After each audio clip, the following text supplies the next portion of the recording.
Good morning. It is. It is. I have a lot of alignment around my life, my work, my wife, my family. A little discord and wobble with my kids.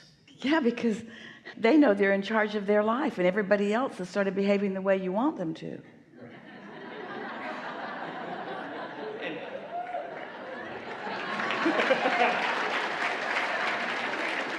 You know, it's not a matter of control, because I used to be very much into controlling the environment, and since listening to you, and I've let all that go.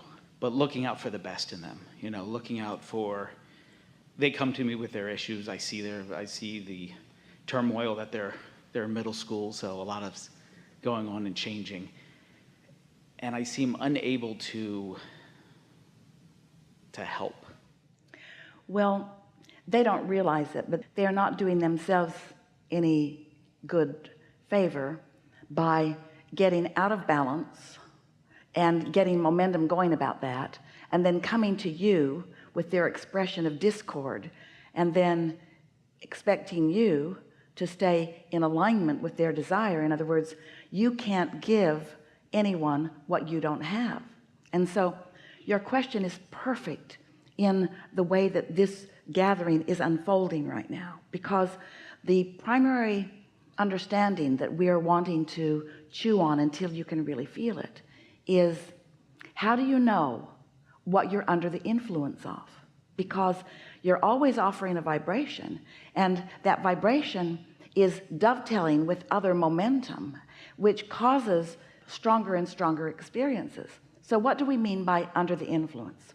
So we like to talk about how you came from non-physical, and here you are, and the non-physical part of you is always aware of you and always offering a vibration to you and about you. That is God force, it's life force, it's pure positive energy. There's no resistance in it. It's a vibration knowing about your value and knowing about your deservability, knowing about your worthiness, and expecting all good things for you and from you. And so this is a powerful influence that's flowing to you.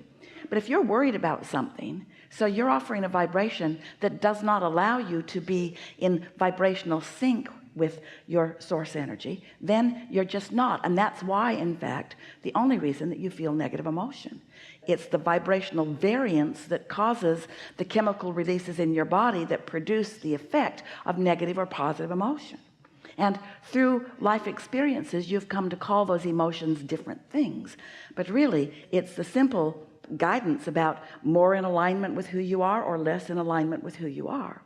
And so since that is always being offered, now we want to talk about that just for a little bit, because we're encouraging, and through time, if you've been listening to us at all, you've read books of process and things that we've offered, and every process that we've ever offered was with the intent to help you come more into alignment with who you are. These days we are explaining it in a way that you can get it if this is the first time that you've heard it.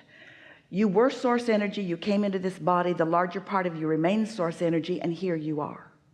So as you're sorting things out, you will always have a relationship with that non-physical part of you, and that vibration of that non-physical part of you is a high, pure frequency. And the reason it's pure and high is because there's no resistance within it. So when you are battling some dragon or some issue, you have enough resistance within you that you're not matching up with the frequencies of who you are. And that's what that vibrational difference, separation is too strong a word, but it feels like it is about. So as you, for example, sit in meditation where you manage to quiet your mind, when you quiet your mind, that vibration ceases, that resistant vibration ceases, because when you stop thinking thoughts, then you stop thinking negative thoughts, and when you stop thinking negative thoughts, your vibration rises. And when your vibration rises, and this is the statement that we want you to hear, feel it, when your vibration rises, you accomplish the vibrational equivalency of your inner being. Hear that. You accomplish the vibrational equivalency. You begin to vibrate like your inner being is vibrating, which means you now know what your inner being knows. More important, you now feel as your inner being feels. And let's call that under the influence of your inner being, of source energy, of whatever you want to call that. You're under that influence. Well, when you're under that influence, you have a leverage, you have a clarity.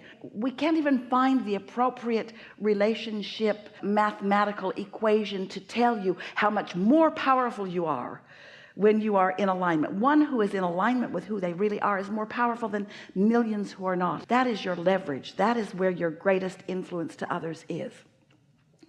But you may not have meditated. You may have not been making lists of positive aspects, in that you may not be in love. You may not be basking. You may not be satisfied. You may be focusing on some real issue. And often, in fact, more often than not, humans are under the influence of something other than their own inner being. Esther's going to make some dash cards. She thought about bumper stickers, but she doesn't like bumper stickers on her car. And she doesn't think that this would be a good bumper sticker for you to have on your car either. I'm under the influence.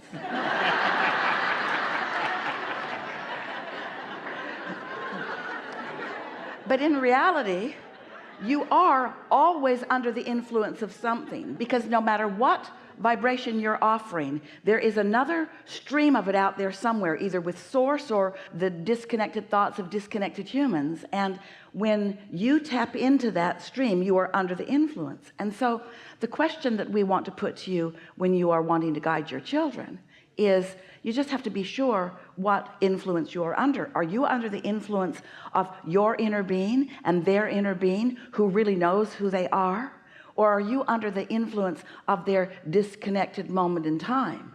And so are you waging a battle with them against classmates, or with them against teachers and administration? Or are you waging a battle against anyone? Because if you are, you can be so under the influence that you'll join battle with your children, because you would defend them to the end. But in doing that, you lose your connection to source energy, who will not do battle with anyone.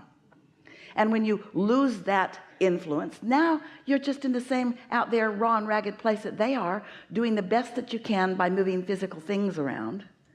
And we know there's a difference in the way people live. There are people that gather together in the groups, and they believe they are more powerful because there's more power in numbers.